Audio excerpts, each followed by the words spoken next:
Your ability to write and how you write is important to effectively communicate your thoughts and feelings, especially as we're in the social media age. How many characters do you get with a tweet? What is it, 150? 140. 140. Right, so that single line is going to be very important with like how you communicate and kind of verbalize your personal feelings, right? Especially about how the world views you. So what we're going to do next, for the next 7 minutes, is going to create a pro and con list. I want 3 reasons for each side to just get us ready and prepped and make sure that we're thinking before we start. Some people believe that social media has hindered the way students write in school. What does that word hindered mean? Stop. Effective in a what type of way? In a negative way. Think about what you believe, right? Write a letter to convince your writing teacher to accept your point of view. So that's me, right on your audience. Go ahead and take about 7 minutes to independently plan, and then we'll go ahead and share out our answers.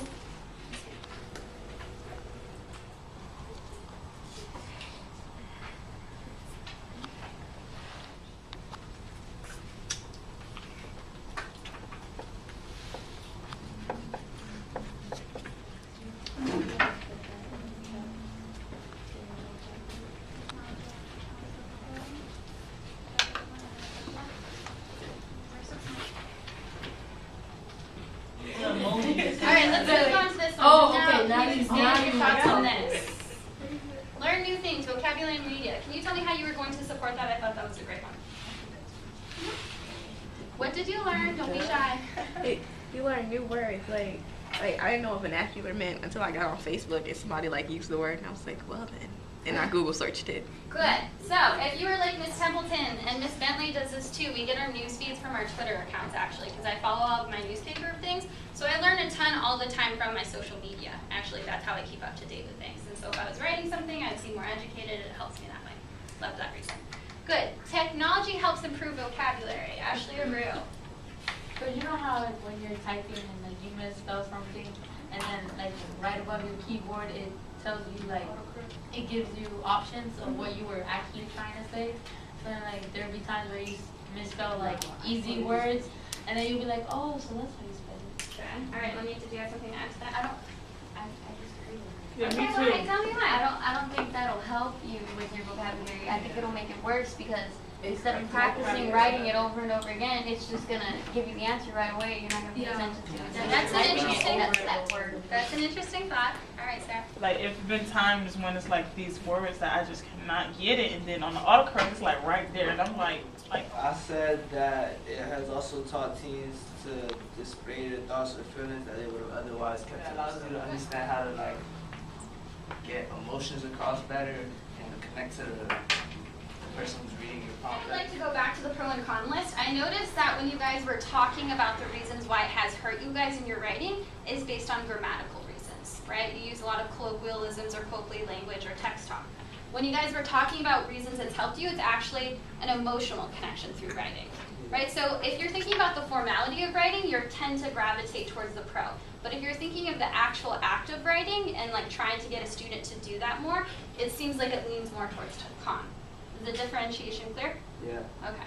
What we're going to do is read an article actually from a teacher. So go ahead and flip your page. Flip your page. Good. And you'll notice that there's an annotation in this. Being lonely with weepy emoticons added for effect. Another asks friends to pray for his sick little sister.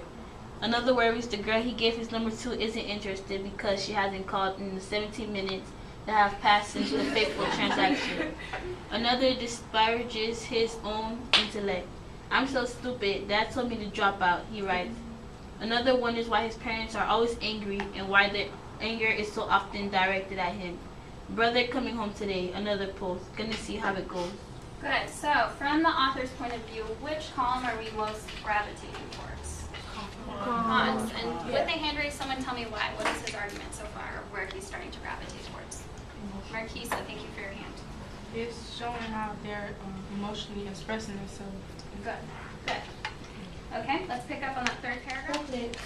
The fight videos and the countless time-wasting surveys and games that pollute the average high school student's feed. I see the online social service my students traverse as an improvement over my high school terrain. Many of my students grow up in households in which machismo reigns supreme. They've never been allowed to cry. Their mothers and sisters cook and wash the dishes and clean. They've been encouraged to see themselves as dominant, powerful, swaggering, sullen men, not sensitive and reflective men, powerfully kind, confidently open. Fostering those traits is a woman's responsibility, like housework. In the sense, Facebook is a genuine outlet for the young men I teach. Just as social networking frees users from public decorum and encourages the birthing of troll alter egos. It allows my students to safely, if temporarily, construct kinder, gentler versions of themselves. Turn and talk to the person next to you and tell them why you agree or disagree. Disagree. Because what if all those emotions you're holding in is negative, and then you put it out? People observing you that way. Okay, so tell me why that might be a bad thing. Because if all the time you're on social media, you cursing all the time, you saying negative stuff. When people see you at school and then you try to be friendly with them, they gonna be like, nah, man, you can't. So you take this version of an alter ego and then Sometimes negative. that I go on Facebook and then like there's guys that say rest in peace, all this, and then they actually write a paragraph about that person. If you were talking to them in person, they wouldn't like explain all that to you. Okay. Everyone agree with that, children? Y'all would actually? All right, let's go ahead and go back to that last paragraph. After all, we write for an audience and we write for ourselves too. I see students recognizing the value of tackling these topics with honesty. I notice that they are relieved when they do so. Sometimes students address the same topic in several essays over the course of the year. Updating me, they're confident on the status of a specific situation. When they share these essays with the rest of the class, they turn to the two-way conversation, the writing my feedback, into a network. Writing isn't just about the spilling of guts, obviously, but the transparency encouraged by social networking has laid the foundation for this freedom.